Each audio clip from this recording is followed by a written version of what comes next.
case we're going to discuss today is kind of an unusual case because it's a misdiagnosis case, not necessarily by a doctor or a hospital, but by a lab. Correct, a national lab. Yeah.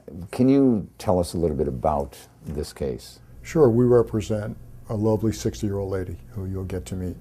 And she had a small little bump on her leg, went to the doctor decided to excise it, to remove it, sent it out to Quest Laboratories locally here in South Florida, and came back that it was fine.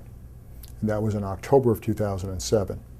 In May of 2008, she was called by the doctor and told, listen, the lab thinks they made a mistake and they mixed up your specimen with someone else's.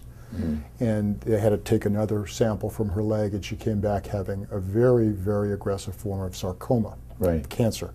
How would they have known that they misplaced or mixed it up? It's interesting you ask that. We're trying to find that out now through discovery. Probably what happened was the other patient, right. Who was told she had cancer, was eventually rechecked and they found no cancer. We don't know who that patient is. We don't know if she understands the whole mix-up or not. Right. You don't know because they won't tell you? They won't tell us, that's correct. It would seem to me that they would want to clear this up, right?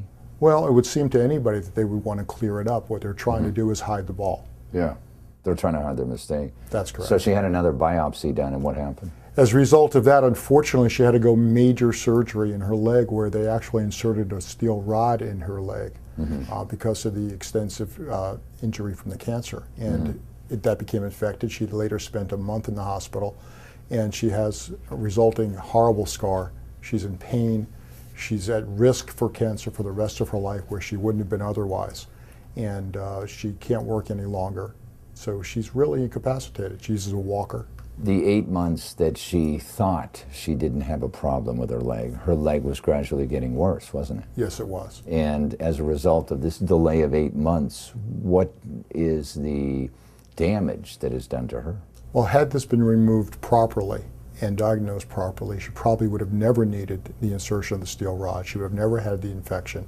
Her risk of future cancer would have been much, much, much lower. Yeah. And she would probably be back at work and being a grandma and a mom and enjoying life.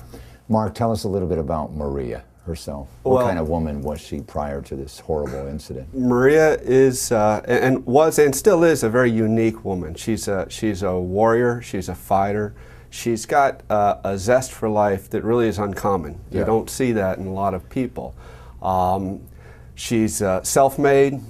She's a beautician, runs her own business. She's been a successful person. Unfortunately, this injury, which was completely preventable, has taken just a tremendous toll on her life, from a physical toll to an emotional standpoint. She was a woman who would go out. She would socialize. She loved life. That has been literally ripped away from her at this point. Right. I understand, Stuart, that she raised 4 kids. That's correct. Basically by herself, correct? Correct. She originally came from Italy? Correct. As a result of all this, she can't work now, can she? She cannot work, and she really has trouble taking care of herself. She needs help. Let's bring on Maria and her daughter right now.